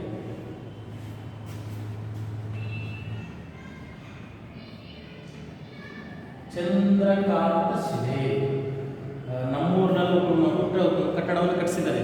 ಆ ಕಟ್ಟಡಕ್ಕೆ ಒಂದು ನಡುವೆ ಒಂದು ಸಣ್ಣದಾಗಿರ್ತಕ್ಕಂಥ ಹಾಸಿಗೆಲ್ಲ ಹಾಕಿದ್ದಾರೆ. ಸುಮಾರು ಆ ಕಲ್ಲಿಗೆ 15 ಲಕ್ಷ. ಆ ಕಲ್ಲಿಗೆ ಮೇಲಿಂದ ಬೆಳಕು ಬಿದ್ದರೆ ಇಡೀ ಮನೆಯೆಲ್ಲ ಬೆಳಕಾಗುತ್ತೆ. ಅಂತ ಶಕ್ತಿ ಆ ಕಲ್ಲಿಗೆ. ಅಂತ ಕಲ್ಲಿನಿಂದ ಈ ಒಂದು ಅಂತಃಪುರ ನಿರ್ಮಿತಗೊಂಡಿದ್ದು. ಊಹೆ ಮಾಡ್ಕೊಳ್ಳಿ, ಅರಮನೆಯ ವಿಶೇಷತೆ. ಮೂರನೇ ಅಂತಸ್ತಲ್ಲಿದ್ದು ರಾಜನ ಅಂತಃಪುರ. ಅಂತಃಪುರವು ಚಂದ್ರಕಾಂತ ಶಿಲೆಯಿಂದ ಕೂಡಿತ್ತು. ಚಂದ್ರಕಾಂತ ಶಿಲೆ ಅಂದ್ರೆ ಚಂದ್ರನ ಬೆಳಕಿನಿಂದ ಆ ಮೈಬಣ್ಣವೆಲ್ಲವೂ ಕೂಡ ಚಂದ್ರನ ಆದ ಬೆಳಕಿನಂತೆ ಹೊಳೆಯುತ್ತೆ, ದ್ರವಿಸುತ್ತದೆ. ನೋಡಿ, ಎಂತ ವಿಶೇಷತೆ ಇತ್ತು. ಶಿಲೆಯನ್ನು ಕೆತ್ತಿ ಬಣ್ಣದ ಕಲ್ಲುಗಳಿಂದ ಕೊರೆದು ತುಂಬಿಸಿದ ಲತಾ ಪುಷ್ಪಗಳ ಚಿತ್ರಾವಳಿಗಳು ಇವೆ. ಲತಾ ಪುಷ್ಪ, ಲತೆಯನ್ನು ಬಳಕೋದು. ಆ ಕಂಬಗಳಿಗೆ ಈ ಕಲ್ಲಿನ ಕೆತ್ತನೆಯಲ್ಲೇ ಒಳ್ಳೆ ಬಳ್ಳಿಗಳಿಂದ, ಎಲೆಗಳಿಂದ, ಪುಷ್ಪಗಳಿಂದ ಆ ಕಲ್ಲಿನಲ್ಲೇ ಅಲಂಕಾರ ಮಾಡಲಾಗಿದೆ. ಇನ್ನೊಂದೆರಡು ಚಾವಡಿಗಳು ಕನ್ನಡಿ ಚೂರುಗಳನ್ನು ಸಣ್ಣದ ದಾರಿಯಲ್ಲಿ ಅಂಟಿಸಿ ಚಿತ್ರ ವಿಚಿತ್ರ ಪ್ರತಿರೂಪ ಈ ಅಂತಃಪುರದಲ್ಲಿ ಇನ್ನೊಂದು ವಿಶೇಷತೆ ಇದೆ. ಏನು ಸರ್? ಈ ಸುಣ್ಣದ ಗಾರೆಯಿಂದ ಇಲ್ಲಿ ಬಳಸ್ಕೊಂಡು ಈಗಿಲ್ಲ ಬಳಸಲ್ಲ. ಸುಣ್ಣದ ಗಾರೆ ತುಂಬ ಗಟ್ಟಿಯಾದಂತಹ ಗಾರೆ. ಈ ಗಾರೆಗೆ ಬಣ್ಣ ಹಿಡಿಯಲ್ಲ. ನೀವೆಷ್ಟೇ ಸುಣ್ಣ ಹೊಡಿಲಿ, ಬಣ್ಣ ಹೊಡಿಲಿ, ಎಲ್ಲೋ ಹೋಗುತ್ತೆ. ಆದರೆ ಆ ಕಟ್ಟಡವನ್ನು ಕೇಳೋದು ಅಷ್ಟು ಸುಲಭ ಅಲ್ಲ. ಅಷ್ಟು ಗಟ್ಟಿಯಾದಂಥದ್ದು ಸುಣ್ಣದಿಂದ ನಿರ್ಮಿಸಿದ ಗಾರೆ. ಈ ಗಾರೆಗೆ ಏನು ಮಾಡಿದ್ರು? ಗಾಜಿನ ಚೂರುಗಳನ್ನು ಸೇರಿಸ್ಬಿಟ್ಟಿದ್ರು. ಯಾಕೆ? ಆ 3ನೇ ಅಂತಸ್ತಿನ ಮತ್ತೊಂದು ಕೊಠಡಿಗೆ ಅದರ ಮೇಲ್ಛಾವಣಿಗಳೆಲ್ಲ ಸಣ್ಣ ಸಣ್ಣ ಗಾಜಿನ ಚೂರುಗಳನ್ನು ಅಂಟಿಸಲಾಗಿತ್ತು. ವಿಚಿತ್ರವಾಗಿ ಯಾಕೆ ಹಿಂಗೆ ಅಂಟಿಸಿದ್ದಾರೆ ಅಂತ ನೋಡೋಕೆ ಹೊರಟ್ರೆ ಅದನ್ನು ಕತ್ತಲೆ ಮಾಡಿ ಅಲ್ಲೊಂದು ದೀವಟಿಕೆಯನ್ನ, ದೀಪದ ಬೆಳಕನ್ನು ಹಿಡಿದಾಗ ಅವ್ರಿಗೆ ಗೊತ್ತಾಯ್ತು, ಒಂದು ಹೊಸ ನಕ್ಷತ್ರದ ಲೋಕವೇ ಅಲ್ಲಿ ತೆರಕೊಳ್ತು. ಈಗ ಅರ್ಥ ಆಗ್ತಿದೆಯಾ? ಅಂದ್ರೆ ಆ ಸುಣ್ಣದ ಗಾರೆಯ ನಡುವೆ ಆ ಗಾಜಿನ ಚೂರುಗಳು ಅಂಟಿಸಿದ್ರಲ್ಲ, ಅದು ನೋಡಕ್ಕೆ ಏನಪ್ಪ ಹಿಂಗೆಲ್ಲ ಅಂಟಿಸೋದು ಅಂತ ಅನಿಸ್ತು. ಆದರೆ ಅದರೊಳಗಡೆ ಯಾವಾಗ ದೀಪ ಹಿಡಿದು ಕತ್ತಲೆ ಮಾಡಿ ತೋರಿಸಿರೋ ಆಗ ಗೊತ್ತಾಯ್ತು, ಆ ಒಳಗೆ ಹೊಳೆತಕ್ಕಂಥ ಮೈ ಬಣ್ಣ ಒಂದು ಹೊಸ ನಕ್ಷತ್ರದ ಲೋಕವನ್ನೇ ಸೃಷ್ಟಿ ಮಾಡಿತು. ಇದೊಂದು ರೀತಿ ವಿಸ್ಮಯ ಅಲ್ವಾ? ಚಾವಡಿಗೆ ನಕ್ಷತ್ರದ ಲೋಕದ ಸ್ವರ್ಗವನ್ನು ಕೊಡುತ್ತದೆ. ಅರಮನೆಯ ಮೊದಲ ಮಟ್ಟದಲ್ಲಿ ಇನ್ನೊಂದು ಅಂತಃಪುರವಿದೆ. ಅಲ್ಲೇ ಅದೇ ಅಂತಃಪುರದಲ್ಲಿ ಇನ್ನೊಂದು ಅಂತಃಪುರವಿದೆ. ಅಲ್ಲೂ ಆಲುಗಲ್ಲಿನ ಚಾವಡಿ ಮತ್ತು ನೀರಿನ ಕಾರಂಜಿಗಳು. ನೀರಿನ ಕಾರಂಜಿ ಅಂದರೆ ನೀರು ಚುಮ್ಮಕ್ಕೋಸ್ಕರ ಮಾಡಿರ್ತಾರಲ್ಲ ಕಾರಂಜಿ, ಅವನ್ನಲ್ಲೂ ವ್ಯವಸ್ಥೆ ಮಾಡಿದ್ರು. ಚಿತ್ರ ಕೊರೆದು ಮಾಡಿದ ಆಲುಗಲ್ಲಿನ ನೀರು ಕಾಲುವೆಗಳು ನೋಡಿ, ಇವು ಕೂಡ ಅಮೃತಶಿಲೆವು. ಅಂದರೆ ಆ ನೀರು ಹೊರಹೋಗೋಕ್ಕೆ ಚರಂಡಿ ಆಕಾರದ ಶಿಲೆಗಳಿಗೂ ಕೂಡ ಚರಂಡಿಯ ಕಾಲ ವ್ಯವಸ್ಥೆ ಮಾಡಿ ಅದರ ಆಸುಪಾಸಿಗೆ ಅಮೃತ ಶಿಲೆಯ ವಿಚಿತ್ರ ಗೊಂಬೆಗಳುಳ್ಳ ಅಮೃತ ಶಿಲೆಯ ಗೊಂಬೆಗಳನ್ನು ಅಂಟಿಸಲಾಗಿತ್ತು. ಇವೆಲ್ಲ ರಜಪೂತ ಅರಸರ ರಸಿಕ ಜೀವನ ಶೈಲಿಗೆ ಒಂದು ಸಾಕ್ಷಿ. ಒಟ್ಟಾರೆ ಅವರ ಮನಸ್ಸಿನಲ್ಲಿ ಎಂಥ ಒಂದು ರಸಿಕ ಜೀವನೋತ್ಸಾಹ ಇತ್ತು ಅನ್ನೋದು ಪ್ರಸ್ತುತ ನಮಗೆ ಈ ಹಂಬೇರ ಬೆಟ್ಟದ ಅಂತಃಪುರವನ್ನು ನೋಡಿದಾಗ ಆದಂಥ ಅನುಭವ. ತುಂಬ ಎಳ್ಕೊಂಡು ಹೋಗ್ತಿಲ್ಲ, ಸರಳವಾಗಿ ತಿಳ್ಕೊಳ್ಳಿ. ಅಂಬೇರ ಅಂದರೆ ಒಂದು ಅರಮನೆ. ಆ ಅರಮನೆಗೆ 3 ಅಂತಸ್ತು. 3 ಅಂತಸ್ತಿನಲ್ಲಿ ಮೊದಲ ಅಂತಸ್ತಿನಲ್ಲಿ ದೇವಸ್ಥಾನವಿದೆ, ಅದು ಕೂಡ ಅಮೃತಶಿಲೆದು. 2ನೇದರಲ್ಲೇನಿದೆ? ಸಭಾಂಗಣವಿದೆ. 3ನೇದರಲ್ಲೇನಿದೆ? ಅಂತಃಪುರವಿದೆ. ಅಂತಃಪುರದಲ್ಲಿ ಬಗೆ ಬಗೆಯ ಕೊಠಡಿಗಳಿವೆ. ಆ ಬಗೆಯ ಕೊಠಡಿಗಳಲ್ಲಿ ಈ ಒಂದು ನಕ್ಷತ್ರಗಳು ಹೊಳಿತಕ್ಕಂತಹ ಒಂದು ವಿಸ್ಮಯವನ್ನು ಸೃಷ್ಟಿ ಮಾಡತಕ್ಕಂಥ ಒಂದು ರಮ್ಯವಾದ ಲೋಕವಿದೆ. ಇಷ್ಟು ಆ ಒಂದು ಪ್ಯಾರದ ಅರ್ಥ. ನೆಕ್ಸ್ಟ್ ಮುಂದಿನ ಪ್ಯಾರ. ಆವರಣದ ಹಿಂದಗಡೆ ಇರುವ ತಗ್ಗಿನ ಕಣಿವೆಯ ತಳದಲ್ಲೇ ಕಾಣಿಸುತ್ತದೆ ಮೀರಾಬಾಯಿ ದೇವಾಲಯ. ಮೀರಾಬಾಯಿ ಹೆಸರನ್ನು ನೀವು ಕೇಳಿದ್ದೀರಿ. ಮೀರಾಬಾಯಿ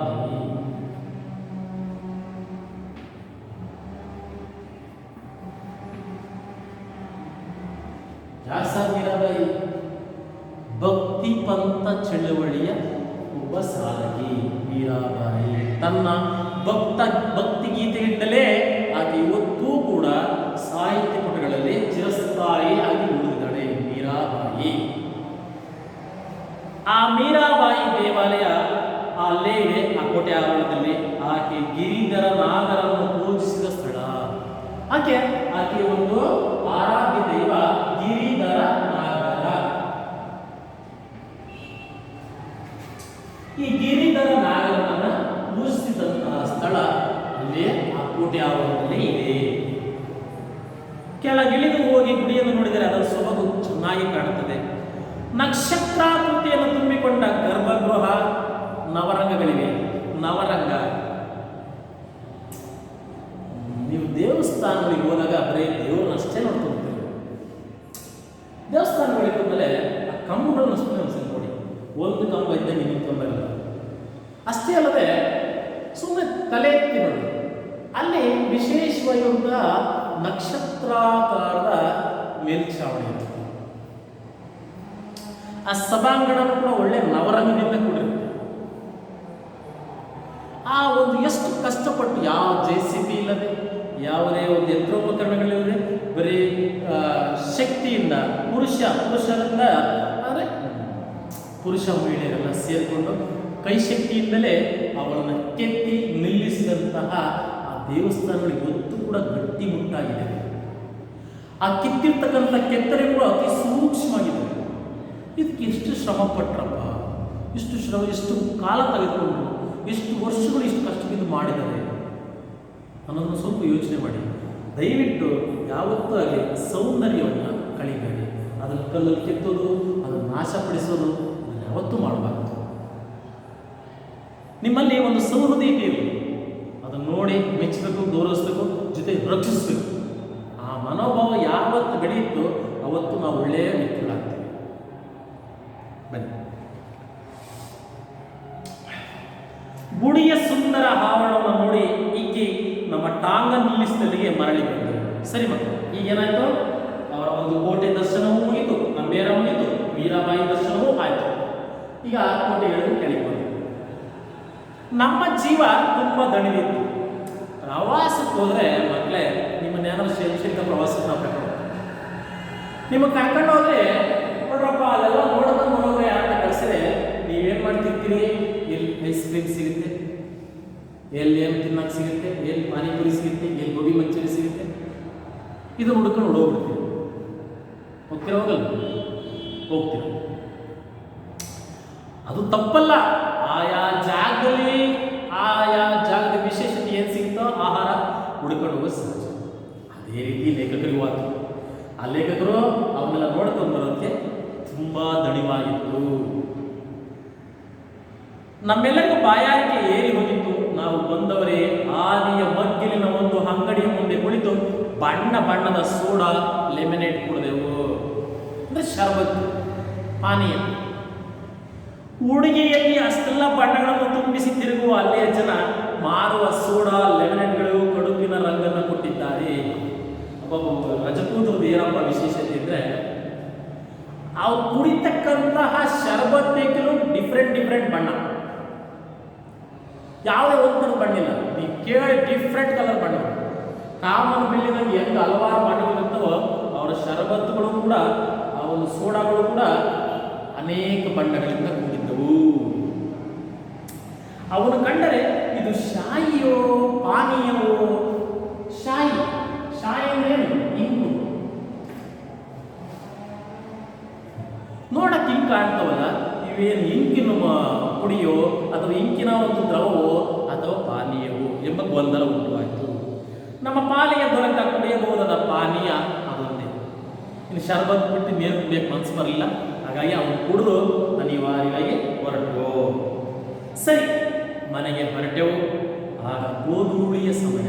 ಮಕ್ಕಳೇ, ಗೋಧೂಳಿ ಪದ ಕೇಳಿದ್ದೀರ? ಯಾರಿಗೆ ಗೊತ್ತು ಗೋಧೂಳಿ? ಏನನ್ನ ನಾವು ಗೋಧೂಳಿ ಅಂತೀವಿ? ಹಳ್ಳಿಯಲ್ಲಿ ಯಾರೇ ಕೇಳಿ ಗೋಧೂಳಿ ಅಂದ ತಕ್ಷಣ ಹೇಳ್ತಾರೆ ಗೋಧೂಳಿ. ಏನ್ ಸರ್ ಗೋಧೂಳಿ? ಗೋ ಅಂದ್ರೆ ಗೋವಿನ ಧೂಳು, ಗೋಧೂಳಿ. ಯಾವಾಗ ಬರುತ್ತೆ ಸರ್ ಗೋಧೂಳಿ? ಈ ದನಕರುಗಳನ್ನ ಮೇಯಿಸಕ್ಕೆ ಹೊಲಗಳಿಗೆ, ಗುಡ್ಡಗಳಿಗೆ, ಕಾಡುಗಳಿಗೆ ಹೋಗ್ತವೆ. ಅವು ಸಂಜೆ ಆದ ತಕ್ಷಣ ಮನೆಗೆ ಬರ್ತವೆ ದನಕರು. ಆ ಬರಬೇಕಾದ್ರೆ ಆ ದನಕರುಗಳ ಕಾಲಿನ ಗೊಸೆ ಏನ್ ಮಾಡುತ್ತೆ? ನೆಲವನ್ನು ಕೀಳುತ್ತೆ. ಆ ಕಿತ್ತಕ್ಕೆ ಏನ್ ಮಾಡುತ್ತೆ? ಆ ಧೂಳು ಒಂದು ರೀತಿ ಇದಾಳುತ್ತೆ. ಆ ಮಂದೆ ಬರ್ತವಲ್ಲ, ಆ ಬರಬೇಕಾದ್ರೆ ಆ ಗೊರಸಿನ ಒಂದು ತಿರ್ಚಿಕ್ಕೆ ಆ ಧೂಳು ಏನ್ ಮಾಡುತ್ತೆ? ಬೇಗ ಆ ಧೂಳು ಹೆಂಗ್ ಕಾಣುತ್ತಪ್ಪ ಅಂದ್ರೆ, ಸೂರ್ಯ ಮುಳುಗ್ತಕ್ಕಂಥ ಇಳಿ ಬಣ್ಣ ಆ ಧೂಳಿ ಜೊತೆ ಸೇರ್ಕೊಂಡು ಒಂದು ರೀತಿ ಹೊಸ ರಂಗಾದ ಸಂಜೆ ಗತ್ತಲಿನಾಗಿ ಬಾನಾಗಿ ನೀರು ಕೆಂಪು, ಅದನ್ನು ಗೋಧೂಳಿ ಒಂದು ರೀತಿ ಕೆಂಪನೆಯ ವಾತಾವರಣ ನಿರ್ಮಿಸುತ್ತೆ. ಸರಿ, ನಾವು ಮನೆಗೆ ಹೊರಟೆವು. ಆಗ ಗೋಧೂಳಿಯ ಸಮಯ. ಗೋಧೂಳಿ ಅಂದ್ರೆ ಅರ್ಥ ಆಯ್ತಾ? ಟಾಂಗಾ ಕುದುರೆ ಮೆಲ್ಲಗೆ ನಮ್ಮ ಮಾನವೀ ಹೊರೆಯನ್ನು ಎಳೆದುಕೊಂಡು ಸಾಗುತ್ತಲಿತ್ತು. ಟಾಂಗಾ ಸಿಟಿ ಬಸ್ ಇದೆ ಅಂತ ಕೂತಿದ್ರು ಕೂಡ ಹೋಗಿರ್ಲಿಲ್ಲ. ಇವ್ರೇನ್ ಮಾಡಿರೋ ಆ ಟಾಂಗಾದಲ್ಲಿ ಪಾಪ ಕುದುರೆ ಇವ್ರನ್ನ ಕೂತು ಸಾಕ್ತಾರೆ. ಇಲ್ಲಿಂದ ಮುಂದೆ ತುಂಬಾ ಹೊಲಗಳಲ್ಲಿ ಕೋಳಿ ಕಾಯಿಗಳಿಂದ ಹಗ್ಗವಾಗಿ ಕಾಣಿಸುವ ನವಿಲಿನ ನವಿಲು. ಈಗ ನವಿಲಿನ ಸಂಖ್ಯೆ ಪರವಾಗಿಲ್ಲ, ನಾವು ಚಂದ್ರವಳ್ಳಿಯಲ್ಲಿ ಸಾಕಿಸ್ಕೊಳ್ತೀವಿ ನವಿಲನ್ನು. ನಿಜ, ನವಿಲುಗಳ ರಾಜ್ಯದಲ್ಲಿ ಬಣ್ಣದ ಕಣ್ಣು ಹುಟ್ಟಲು ರಜಪುತಾನ ಸ್ತ್ರೀಯರಿಗೆ ಬೇರೆ ಪ್ರೇರಣೆ ಬೇಕು. ಅಂದರೆ ಆ ಹೆಣ್ಣುಮಕ್ಕಳು ಆ ಕಣ್ಣುಗಳಿಗೆಲ್ಲ ಈ ನವಿಲಿನಂತೆ ಹೊಸ ಹೊಸ ರಂಗನ್ನ, ಹೊಸ ಹೊಸ ಬಣ್ಣವನ್ನ ಮೆತ್ತುಕೊಳ್ಳುತ್ತಿದ್ದರು. ಮರುದಿನ ಬೆಳಗ್ಗೆ ಅಲ್ಲಿಗೆ ಸಮೀಪವಾಗಿರುವ ಜಂತರ್ ಮಂತರ್. ನೆಕ್ಸ್ಟ್ ಒಂದು ದಿನ ಮುಗೀತು, ಯಾವುದೋ ಮೊದಲನೇ ದಿನ ಮುಗೀತು. ಆ ಮನೆಗೆ ಬಂದರು. ಆ ಮನೆಗೆ ಬರ್ಬೇಕಾದ್ರೆ ಹೊಲಗಳಲ್ಲಿ ಕಂಡಂತ ನವಿಲುಗಳನ್ನು ನೋಡಿದ್ರು. ಆ ನವಿಲುಗಳ ನೋಟವು ಅಲ್ಲಿನ ಹೆಣ್ಣು ಮಕ್ಕಳ ನೋಟಕ್ಕೂ ಒಂದು ರೀತಿ ಏನೋ ಸಾಮ್ಯತೆ ಕಾಣ್ತು. ಯಾಕೆಂದ್ರೆ ಆ ನವಿಲಿನ ಕಣ್ಣು ಯಾವ ಥರ ಬಣ್ಣಗಳಿಂದ ಕುಡಿತು, ಅದೇ ರೀತಿ ಹೆಣ್ಣು ಮಕ್ಕಳು ಕೂಡ, ಅಲ್ಲಿನ ಹೆಣ್ಣು ಮಕ್ಕಳು, ಕೆಲ ಹೆಣ್ಣು ಮಕ್ಕಳು ಆ ಕಣ್ಣುಗಳಿಗೆ ಶೃಂಗರಿಸಿಕೊಂಡಿದ್ರು. ಮರುದಿನ ಬೆಳಿಗ್ಗೆ ಮತ್ತೊಂದು ದಿನ ಬೆಳಿಗ್ಗೆ ಜಂತರ್ ಮಂತರ್.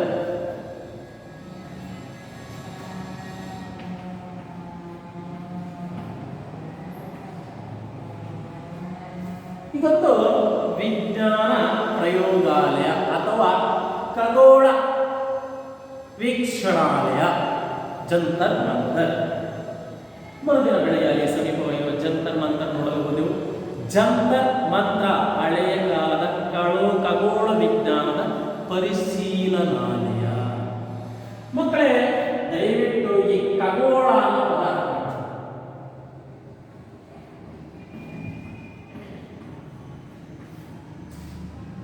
ಭೂಗೋಳ ಅಂತೀವಿ. ಭೂಗರ್ಭದಲ್ಲಿ ಅಡಗಿರ್ತಕ್ಕಂತಹ ವಸ್ತು ಸ್ಥಿತಿಯನ್ನು ತಿಳಿಸ್ಕೊಡ್ತಕ್ಕಂಥದ್ದು ಭೂಗೋಳ. ಖಗೋಳ ಕ ಅಂದ್ರೆ ಆಕಾಶ. ಆಕಾಶದ ಒಂದು ಚಲನವಲನಗಳನ್ನು ತಿಳಿಸ್ಕೊಡ್ತಕ್ಕಂಥ ಶಾಸ್ತ್ರ ಖಗೋಳ.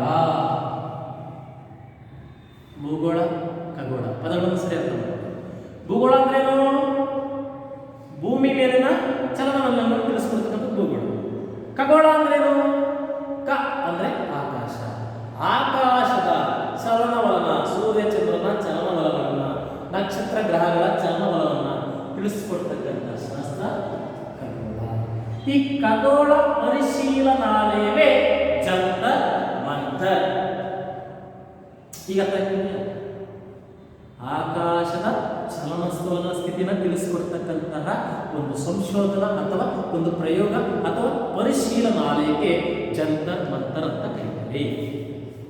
ಸುಮಾರು 400-500 ವರ್ಷಗಳ ಪೂರ್ವದಲ್ಲಿ ಖಗೋಳ ಶಾಸ್ತ್ರಜ್ಞರು ಗ್ರಹ, ಸೂರ್ಯ, ಚಂದ್ರ, ತಾರಾಮಂಡಲ ನಕ್ಷತ್ರಗಳು ಹಳೆದು ಪರಿಶೀಲಿಸಿ ನೋಡುವ ಸಲುವಾಗಿ ವಿಚಿತ್ರವಾದ ಸಾಧನಗಳನ್ನು ನೆಟ್ಟಿದ್ದಾರೆ.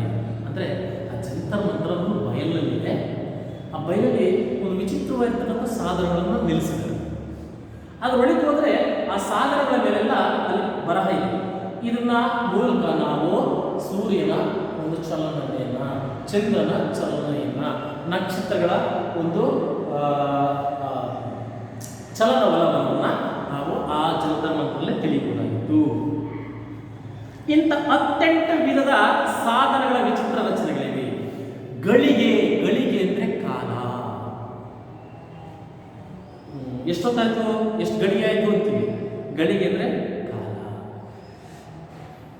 ಪ್ರತಿಯೊಂದು ತಿಂಗಳಿನಲ್ಲೂ ಸೂರ್ಯ ನಕ್ಷತ್ರಗಳ ಗತಿ ಪರಿಶೀಲಿಸುವುದಕ್ಕೆ ಏನೇನೋ ಏರ್ಪಾಡುಗಳಿವೆ.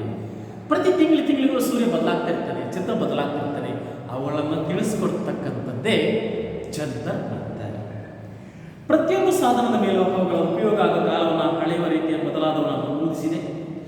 ದೂರದರ್ಶಿಯ ಸಹಾಯವಿಲ್ಲದೆ ಬರಿಗಣ್ಣಿನಿಂದಲೇ ಖಗೋಳ ಗ್ರಹಗಳ ಗತಿಯನ್ನು ಅಳೆಯಲು ಮಾಡಿದ ಈ ಸಾಧನಗಳು ಗಣಿತಕ್ಕೂ ಸೂಕ್ಷ್ಮ ಪರಿಶೀಲನೆಗೂ ಹಿರಿಯರು ಸಲ್ಲಿಸಿದ ಕಾಣಿಕೆ.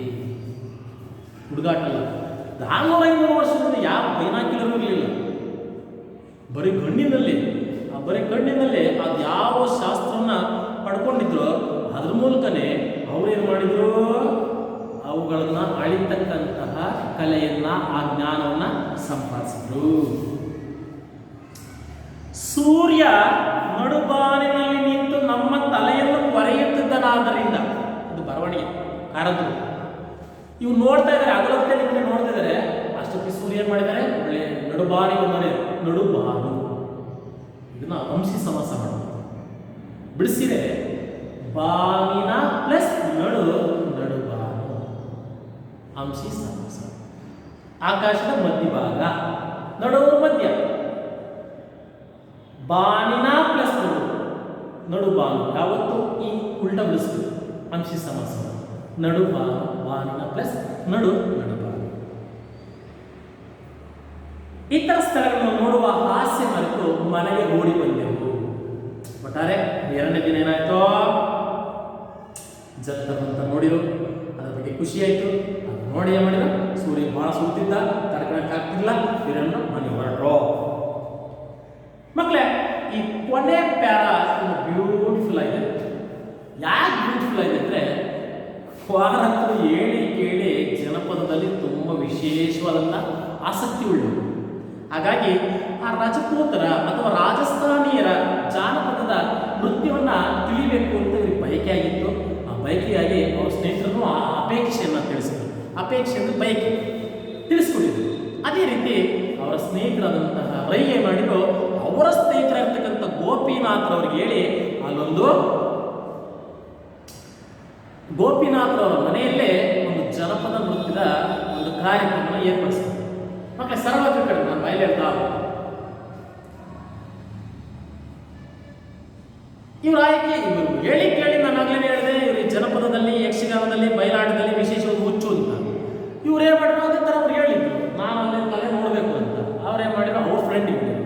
ಅವ್ರ ಫ್ರೆಂಡ್ ಏನ್ ಮಾಡಿದ್ರು, ಅವ್ರು ಗೋಪಿನಾಥ್ ಯಾರಪ್ಪ ಅಂದರೆ ಮೂಲತಃ ಮೈಸೂರಿನಿಂದ ಅಲ್ಲಿ ಇಂಜಿನಿಯರ್ ಆಗಿ ಕೆಲಸ ನಿರ್ವಹಿಸ್ತಿದ್ರು. ಎಲ್ಲಿ? ಜೈಪುರದಲ್ಲಿ.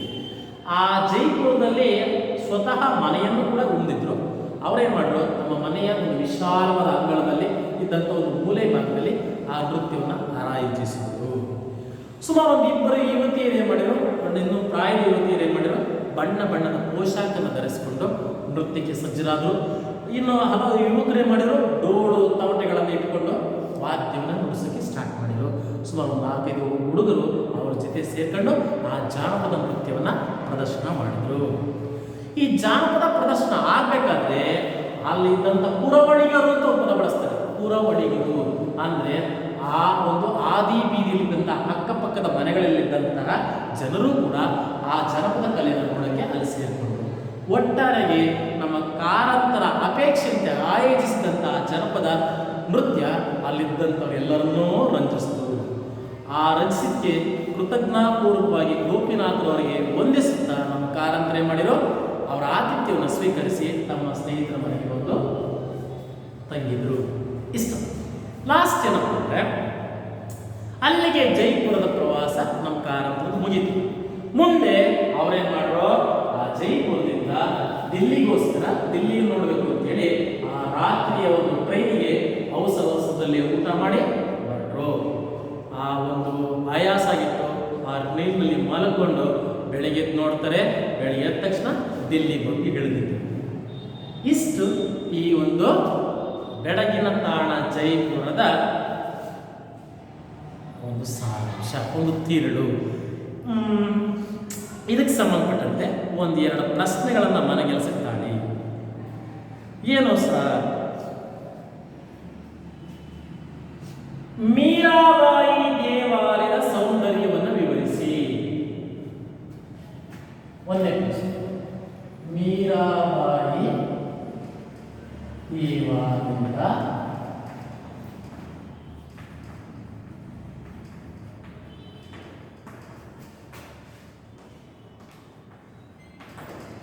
ಸೌಂದರ್ಯವನ್ನು ವಿವರಿಸಿ. ನೆಕ್ಸ್ಟ್ ನಿಮಗೆ ಇನ್ನೊಂದು ವಿಷಯ ಖುಷಿ ಕೊಟ್ಟಿದ್ದು ಜಂತರ್ ಮಂತರ್. ಜಂತರ್ ಮಂತರ್ ವಿಶೇಷತೆಯನ್ನು ಪರಿಚಯ ಮಾಡಿಕೊಡಿ.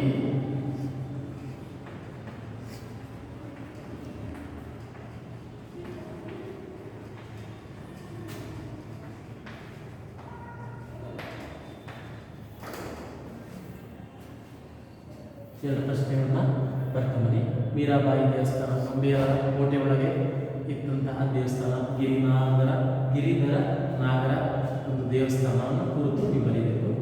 ನೆಕ್ಸ್ಟ್ ಎರಡನೇ ಪ್ರಶ್ನೆ, ಆ ಖಗೋಳಶಾಸ್ತ್ರಕ್ಕೆ ಸಂಬಂಧಪಟ್ಟಂತ ಎಂಥ ಒಂದು ಬರಿಗಣ್ಣಿನಿಂದಲೇ ಅಳೆಯಬಹುದಾಗಿದ್ದಂತಹ ಒಂದು ಕುಶಲತೆಯನ್ನು, ಆ ಒಂದು ವೈಜ್ಞಾನಿಕ ಕಲ್ಪನೆಯನ್ನು ಕುರಿತು ಎರಡನೇ ಪ್ರಶ್ನೆ ಉತ್ತರಿಸಿಕೊಂಡು ಬನ್ನಿ. ಇಷ್ಟು ಮನೆಗೆಲಸಕ್ಕೆ ಸಂಬಂಧಪಟ್ಟಂತೆ. ಮಕ್ಕಳೇ, ಈ ಪಾಠ ಭಾಗ ನಿಮಗೆ ಅರ್ಥ ಆಗಿದೆ ಅಂತ ಭಾವಿಸ್ಕೊಳ್ತೀನಿ. ಇದಕ್ಕೆ ನೀವು ಅಭ್ಯಾಸದಲ್ಲಿರ್ತಕ್ಕಂಥ ಪ್ರಶ್ನೆಗಳನ್ನು ಒಮ್ಮೆ ಗಮನಿಸಿ. ಭಾರಿ ಸರಳವಾಗಿರ್ತಕ್ಕಂಥ ಪ್ರಶ್ನೆಗಳಿವೆ, ಅವಕ್ಕೆ ಉತ್ತರಿಸುವ ಪ್ರಯತ್ನವನ್ನು ಮಾಡಿ. ಆಗ್ಬೋದಾ?